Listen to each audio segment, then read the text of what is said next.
This glowing network shows global trade routes in 2026. It highlights a strange paradox.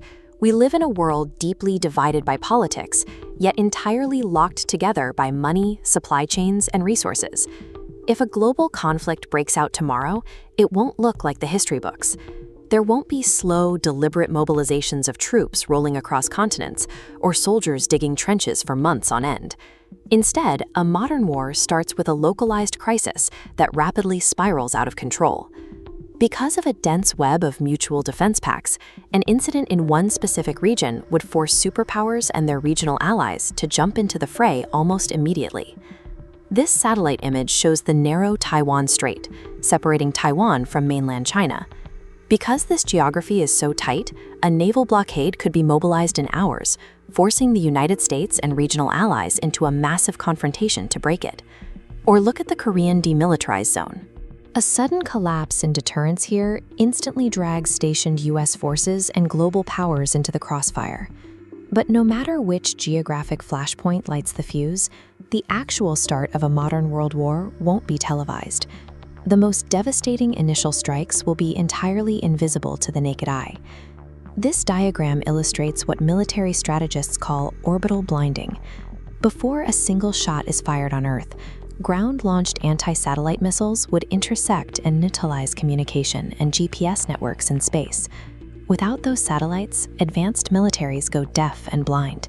Naval fleets lose their navigation data, and ground troops lose the ability to communicate with high command, effectively paralyzing the enemy's strategic coordination. While space goes dark, a silent assault hits the ground.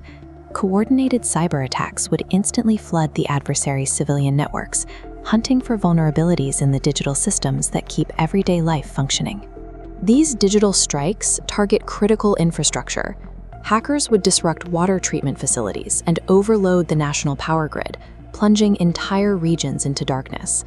So before a single physical soldier steps across a border, these invisible first strikes achieve total domestic paralysis.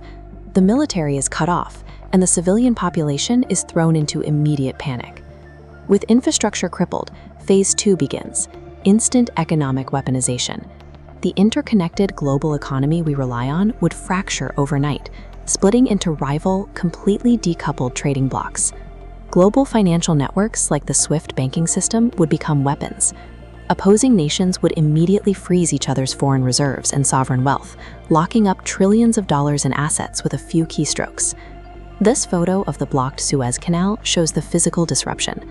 Navies would block critical choke points, halting the global movement of food, energy, and goods. Only then does Phase 3, the physical combat, begin. This flowchart demonstrates algorithmic warfare. Artificial intelligence processes vast amounts of battlefield data, generating targeting coordinates and troop movements significantly faster than any human commander could. AI systems take direct control of the weapons. The reality of this combat involves deploying thousands of autonomous drones that communicate and adapt in real time. Because these swarms attack from multiple angles simultaneously and share data instantly, they easily overwhelm standard air defense systems, rendering multi-billion-dollar military assets like aircraft carrier strike groups highly vulnerable. When economic freezing meets algorithmic speed, battlefield survival depends entirely on processing power and the underlying supply chain. Even if the war remains strictly conventional, the structural damage is immediate. Global stock markets would crash on day one, and the sudden scarcity of microchips, energy, and raw materials would trigger hyperinflation almost everywhere.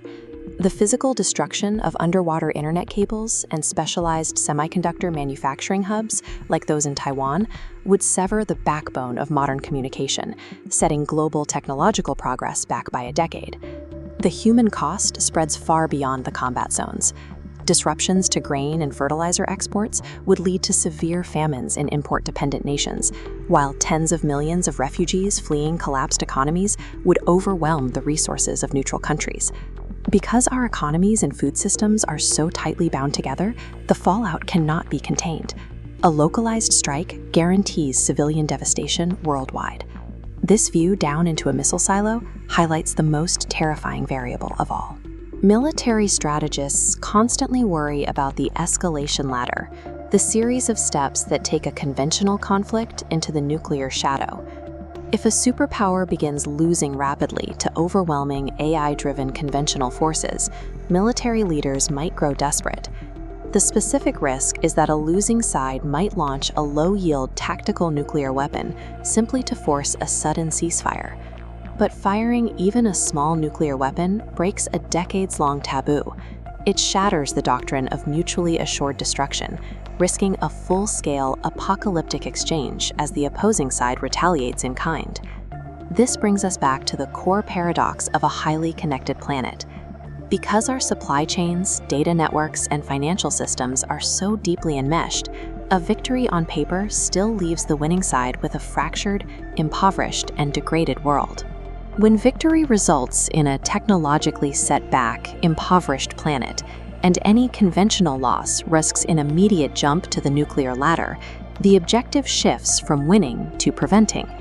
This reality leaves deterrence, maintaining a cost so high that no rational actor would choose to strike, as the primary military strategy for global stability.